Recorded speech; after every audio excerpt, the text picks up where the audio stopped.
lainnya mungkin pada sibuk ya teman-teman. Ya Ustadz, mungkin nggak apa-apa dimulai Ustadz. Mungkin kita setengah jaman aja ya. Baik, kita mulai kajian ini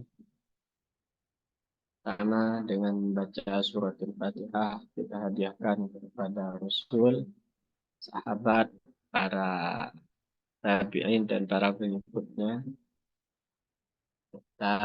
Kita membaca Fatihah dengan niat mudah-mudahan apa yang menimpa saudara-saudara kita di Gaza, di Rafah, dan di semua Palestina segera dibukakan oleh Allah.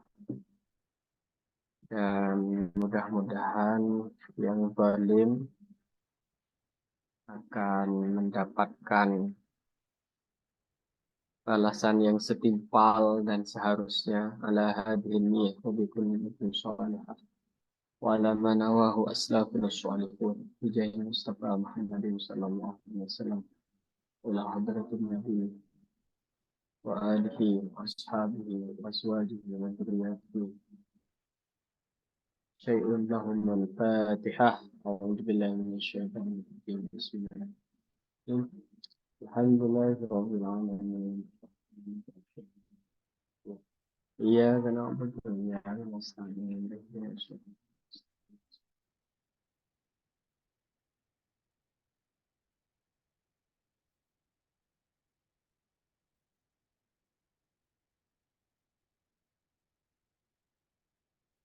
Alhamdulillah wassalatu wassalamu ala Rasulillah wa ala alihi wa sahbihi wa mawalah, amma ba'du. Ibu Nur Hajar, Ibu Didi, Ustaz Muhlisin yang dirahmati oleh Allah. Meskipun peserta yang lain berhalangan karena juga ada kepentingan dan keharusan untuk membela sesama umat manusia, membela sesama umat Islam terutama.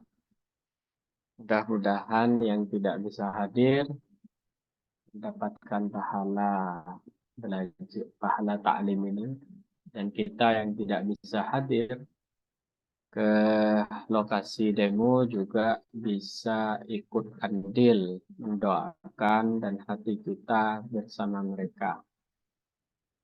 Kita akan membaca dan melanjutkan sedikit tentang hadis Bulughul Maram, kitab Bulughul Maram,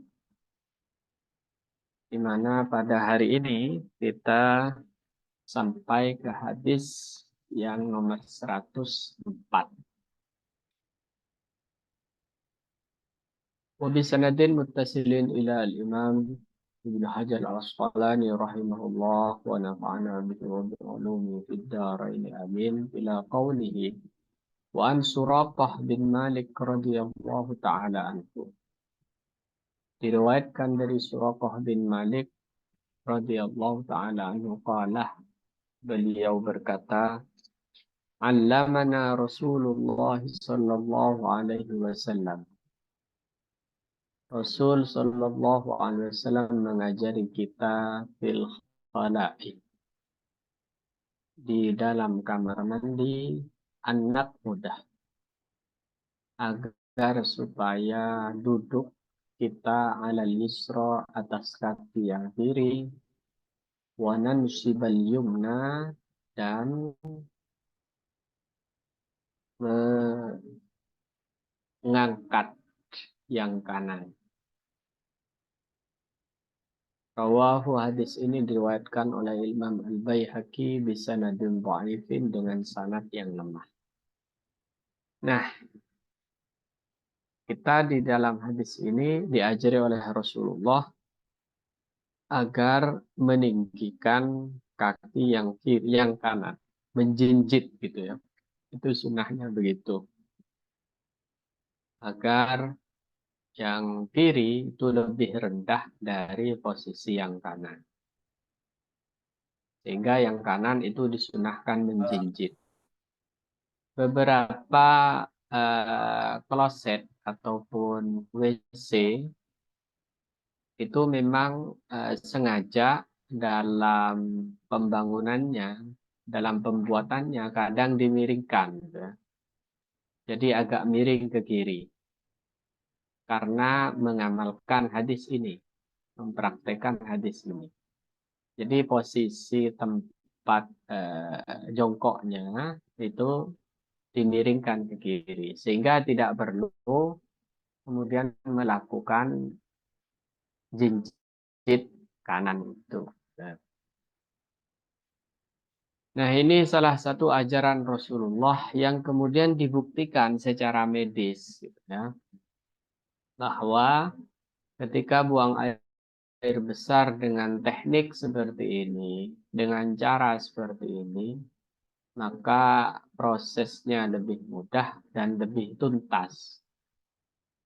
Karena kanan, atau paha kanan yang menekan ke arah perut, itu membantu secara medis mempermudah keluarnya kotoran. Jadi apa yang diajarkan oleh Nabi terhadap umatnya ini memang banyak mendapatkan atensi dan pembenaran dari sains maupun medis, termasuk praktek ini, gitu. Nabi yang notabene hidup di negeri Arab dan secara sains, secara medis relatif tertinggal di masanya, tapi ajaran Nabi itu bisa sesuai dengan penemuan medis, bisa sesuai dengan ilmu biologi, bisa sesuai dengan ilmu-ilmu modern. Ini menunjukkan bahwa apa yang dibawa Nabi itu adalah kabar dari langit dan kebenarannya teruji, kebenarannya bersifat pasti. Jadi ini salah satu praktek ataupun ajaran Nabi yang kemudian ada atau ditemukan pembenarnya oleh dunia medis. Kemudian hadis ini diriwayatkan oleh Imam Al-Baihaqi. Imam Al-Baihaqi ini salah satu imam di dalam mazhab Syafi'i yang konon kabarnya Imam Baihaqi ini termasuk yang menyelamatkan karya-karya mazhab Syafi'i dari serangan Tatar Mongolia. Jadi ketika Mongolia itu atau tentara Tartar itu menyerang ke timur Islam sampai ke jantung Islam yaitu Baghdad, ya. Baghdad pun dulu pernah kalah gitu ya oleh Tatar. Pernah diduduki oleh Tatar sehingga buku-buku para ulama itu banyak dibunuh. Buku-buku itu kabarnya sampai dibuang di sungai Dajlah dan sungai Efrat, Furat dan Dajlah. Nah, karya-karya mazhab Syafi'i itu sempat juga mengalami hampir punah, gitu ya, hampir punah, tapi diselamatkan oleh Al-Imam Al-Baihaqi. Imam Al-Baihaqi ini seorang imam yang mendapat kecerdasan luar biasa dan melalui hafalannya dia menyelamatkan mazhab Asy-Syafi'i, mazhab Syafi'i dari kepunahan. Sehingga ada pepatah mengatakan kullun lahu minnah lisy-Syafi'i illal Baihaqi.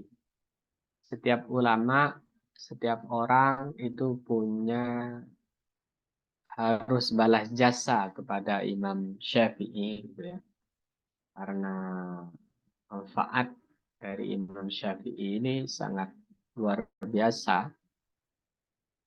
Bahkan muridnya Imam Ahmad bin Hambal ketika ditanya oleh putrinya, wahai ayah, kenapa ayah selalu mendoakan Syafi'i setiap habis sholat? Siapa sih Syafi'i? Imam Syafi'i ini siapa? Jadi putrinya ini kepo, kata anak sekarang, pengen tahu. Itu Imam Ahmad mengatakan Asy-Syafi'i kasyamsi lil alam. Imam Syafi'i itu serupa dengan matahari bagi alam raya. Jadi manfaatnya itu dirasakan banyak orang. Itu Imam Syafi'i.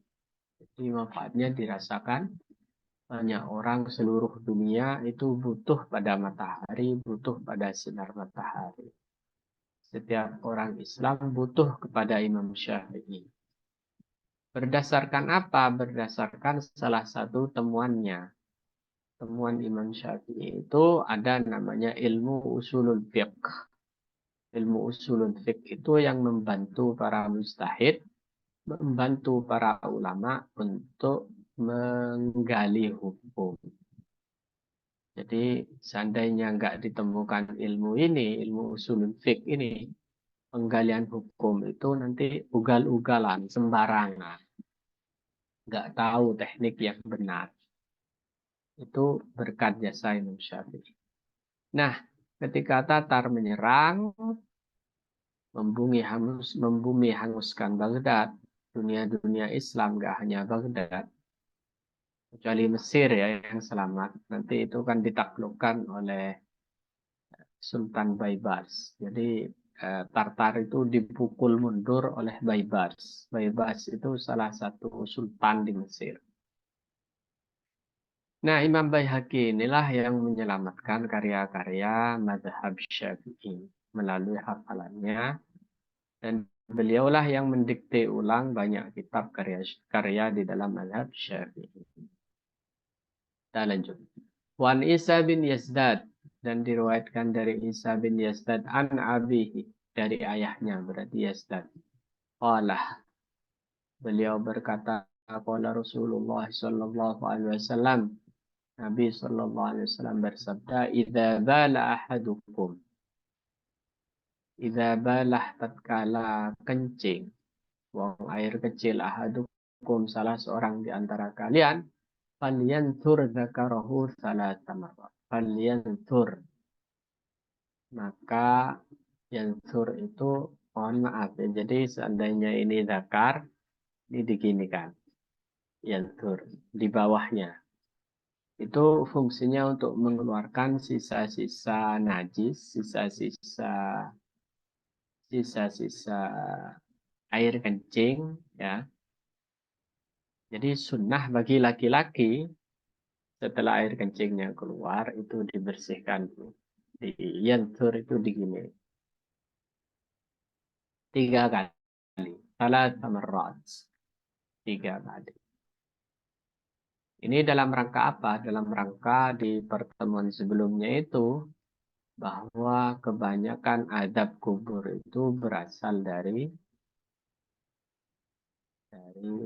air kencing. Karena nggak hati-hati ketika buang air kecil. Nah, sampai di sini dikatakan bagi laki-laki bukan perempuan, jika dia kencing, buang air kecil, maka yansur. Yansur itu seperti yang saya contohkan tadi. Rawahu Ibnu Majah. Hadis ini diriwayatkan oleh Ibnu Majah bisa nadin dhaifin dengan sanad yang juga lemah. Jadi sanad yang lemah atau transmisi hadis yang lemah itu jatuhnya biasanya sunnah. Atau karena kelemahan tersebut, biasanya hadis ini akan menuai perbedaan pendapat. Ada yang mensunahkan, ada yang tidak mensunahkan. Itu konsekuensi dari hadis yang lemah. Nah, penentuan sunnah, penentuan ini wajib, ini makruh, ini mubah, ini namanya butuh perangkat juga yang namanya itu usul fiqh tadi. Jadi dengan ilmu usulul fiqh yang ditemukan oleh Imam Syafi'i itu semuanya menjadi mudah. Terutama bagi para ulama yang hendak mencetuskan hukum. Wa an Ibnu Abbas radhiyallahu taala anhu, dan diriwayatkan oleh Abdullah bin Abbas. Abdullah bin Abbas, sebagaimana profilnya pernah disebutkan, dia adalah sepupu Nabi. Nah, Al-Abbas itu paman Nabi. Abdullah bin Abbas ini jauh lebih muda dari Rasulullah. Gitu ya. Anak muda, anak kecil yang termasuk kemudian dikader menjadi ulama. Karena ketika kecil oleh Rasulullah dipegang dadanya dan didoakan. Doa Nabi adalah Allahumma faqihu fiddin wa'allimhu ta'wil. Ya Allah, jadikan Ibnu Abbas ini faqih, pahamkan dia dalam urusan agama. Wa'allimhu ta'wil, dan ajari dia at-ta'wil. At-ta'wil tafsir. Jadi ahli tafsir pertama setelah mangkatnya Rasulullah, wafatnya Rasulullah adalah Abdullah bin Abbas. Selain sahabat-sahabat yang lain ada Abdullah bin Mas'ud. Tapi yang masyhur itu Abdullah bin Abbas.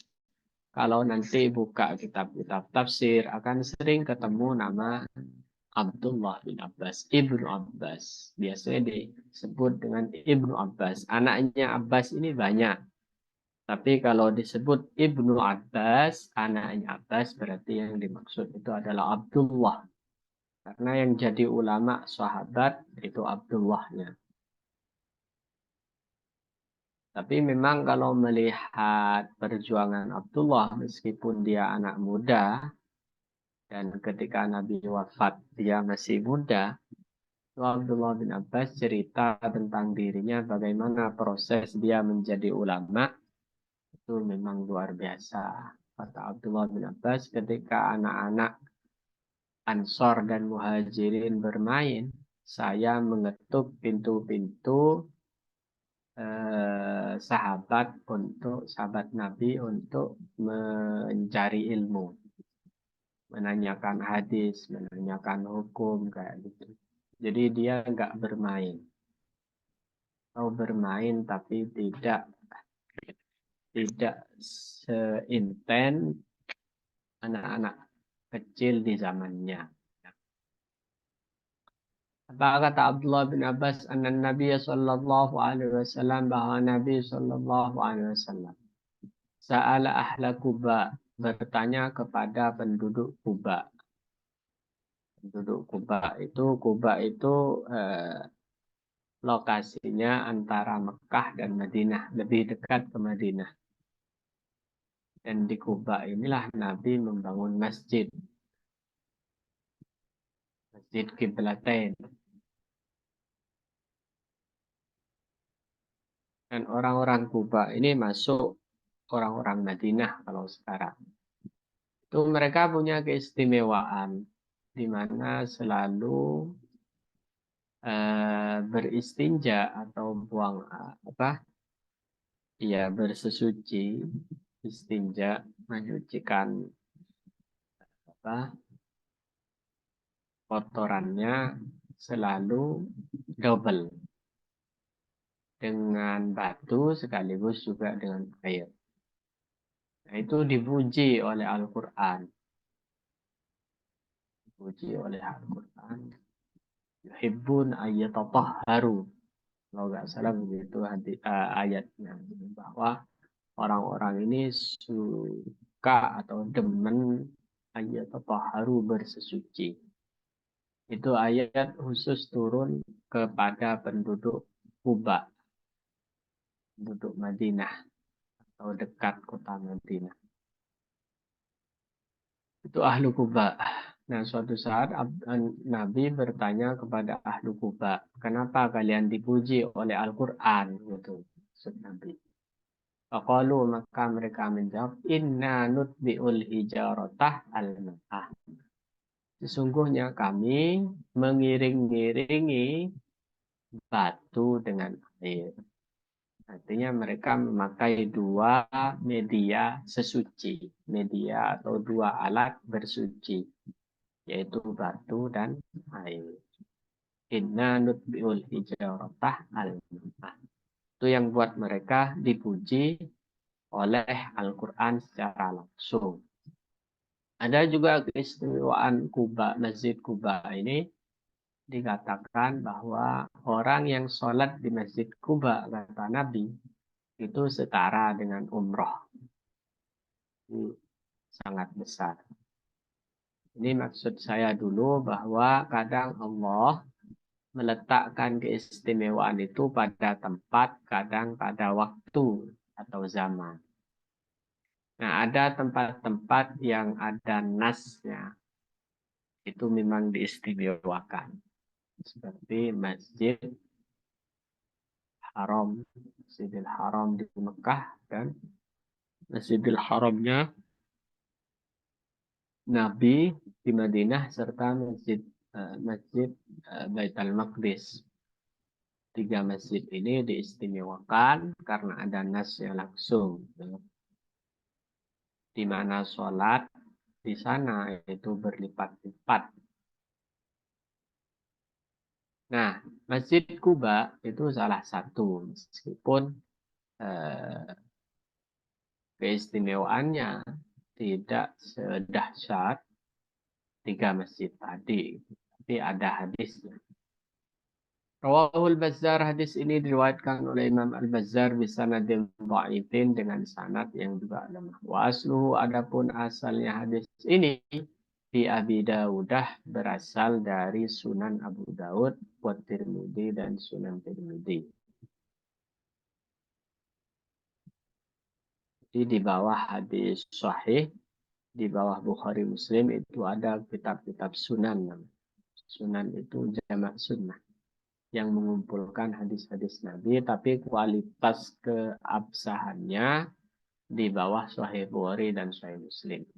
Wasahahu Ibnu Huzaimah, disahihkan, dianggap sahih oleh Imam Ibnu Huzaimah min hadis Abu Hurairah radhiyallahu taala anhu, berasal dari hadis Abu Hurairah bidun dzikril hijarati, dengan tanpa menyebutkan al-hijarah, kata al-hijarah. Jadi inna nutbi'ul ma'ah, begitu. Hijarahnya tidak ada, itu dalam riwayat Ibnu Huzaimah melalui sahabat Abu Hurairah, wallahu a'lam. Mungkin ada yang perlu ditanyakan. Ini udah mulai banyak ya. Ada Bu Muda, ada Bu Hanik, monggo.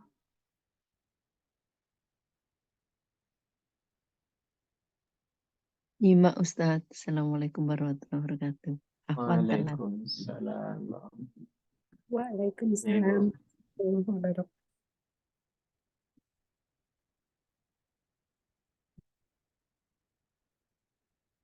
Ikut demo juga, Ibu.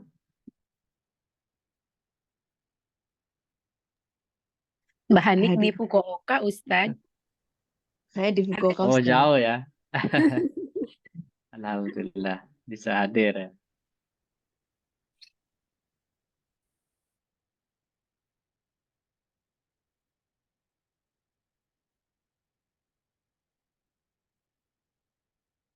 Mungkin ada yang pernah baca secara medis tentang tadi yang meninggikan kaki yang kanan.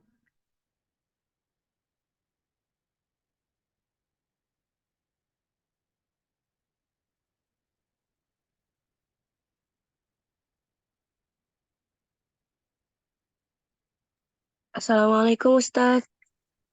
Waalaikumsalam. Sudah Ya, lama, maaf tidak bergabung. Ini ya, sibuk pembahasannya diulang kemana? lagi Kak Ustadz? Terus, sudah tak kemarin? Oh enggak, saya nanya ini tuh enggak diulang kan ya, tapi nerusin aja kan ya? Nerusin. Oh, Kemarin oke. kan sampai ke ini. Istanzihu minal bauli. Oh, Kalau yang tidak sebelum salah. Ramadan itu Apa enggak saya diulang yang lagi kan Ustadz? enggak? Oh, oke. Enggak tahu ya. Iya, tak.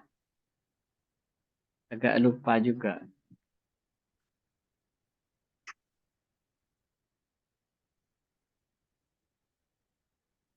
Kalau saya pernah bacanya nggak khusus kaki kanan sih Ustadz, tapi dua kaki apa jongkok itu lebih bagus daripada duduk gitu ya. Di medis begitu ya.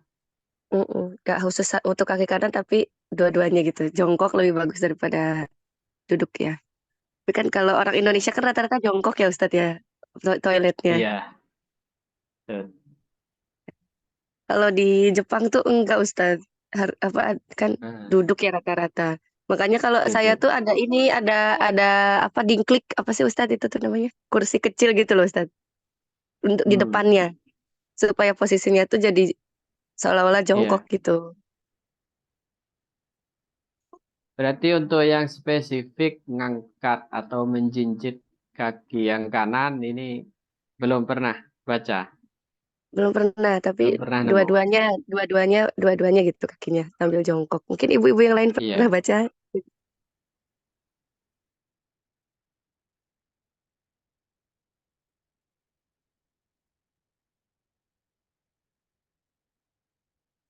Kalau saya yang ingat alasannya, tapi cuma baca di majalah baik dulu. Ya karena itu, karena jika kan yang kanan itu agak menjinjit, itu akan menekan ke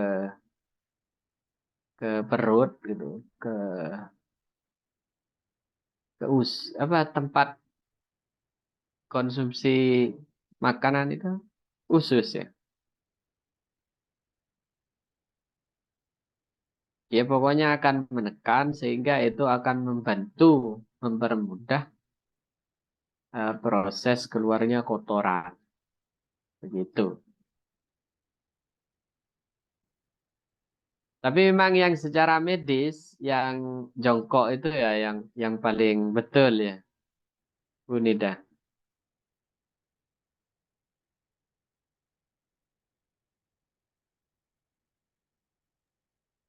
Iya Ustadz, saya pernah bacanya begitu juga. Itu ada apa foto saya kirimin di chat room.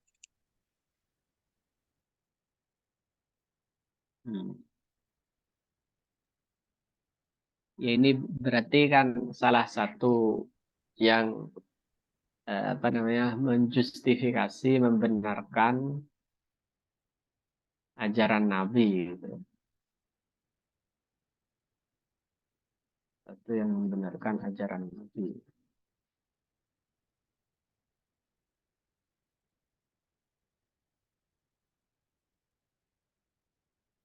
Baik, mungkin ada yang lain. Ini saya mohon maaf nggak bisa ngisi panjang karena lagi ada uzur syar'i. Jadi saya izin jika tidak ada pertanyaan kita akan tutup. Ustaz Mulisin, silahkan. Ya, silakan Ustaz, langsung ditutup Ustaz. Baik, terima kasih kepada semua peserta pengajian online, Bu Didi, Bu Nur Hajar, Bu Hani, dan juga Bu Nida, serta yang lainnya, Ustaz Muhlisin.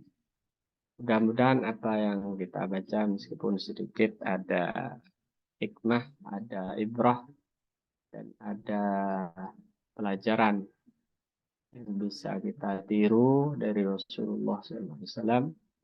Juga ada sambungan hati kepada ajaran-ajaran dan warisan-warisan Rasulullah, di mana Rasulullah tidak mewariskan harta benda dan hanya mewariskan ilmu. Kita baca doa Bismillahirrahmanirrahim. Alhamdulillahirabbil alamin. Alhamdulillah zidah ya rabbana lakal hamdu kama yanbaghi li jalali wajhik. Subhanaka la nuhsi thanan 'alaika anta kama Allahumma shalli ala sayyidina salatan tunajjina biha min jami'il ahwal al-afat wa biha jami'al hajat sayyat tarfuna biha inda qalb derajat mutaballigh bi aqsal ghayat min jami'il khairat fil hayat. اللهم انفعنا بما علمتنا وعلمنا ما ينفعنا وارزقنا علما. اللهم ارزقنا فهم النبيين وعد المرسلين والهام الملائكة المقربين. اللهم انا بسيدنا عافية يا ارحم الراحمين. أولادنا ولا تجعلنا وإياهم من أهل الشر والضير ربنا هب لنا من أزواجنا وذرياتنا اللهم انصر أهل غزة، اللهم انصر أهل رفح، اللهم انصر أهل فلسطين، اللهم مزقهم مزق كل ممزق وركبهم من الأمم السالفة. ربنا هب لنا ربنا آتنا في الدنيا حسنة سبحان ربك رب العزة عما يصفون وسلام من سر الفاتحة. أعوذ بالله من الشيطان. الحمد لله رب العالمين الرحمن الرحيم مالك يوم الدين صراط الذين أنعمت عليهم. Kiranya cukup. Mohon maaf jika ada salah kata. Wassalamualaikum warahmatullahi wabarakatuh. Waalaikumsalam. Waalaikumsalam warahmatullahi wabarakatuh. Makasih Ustaz. Terima kasih Amin. Ustaz. Makasih Ibu-Ibu. Mohon maaf batin. Assalamualaikum. Ya maaf lahir batin. Waalaikumsalam warahmatullahi Assalamualaikum.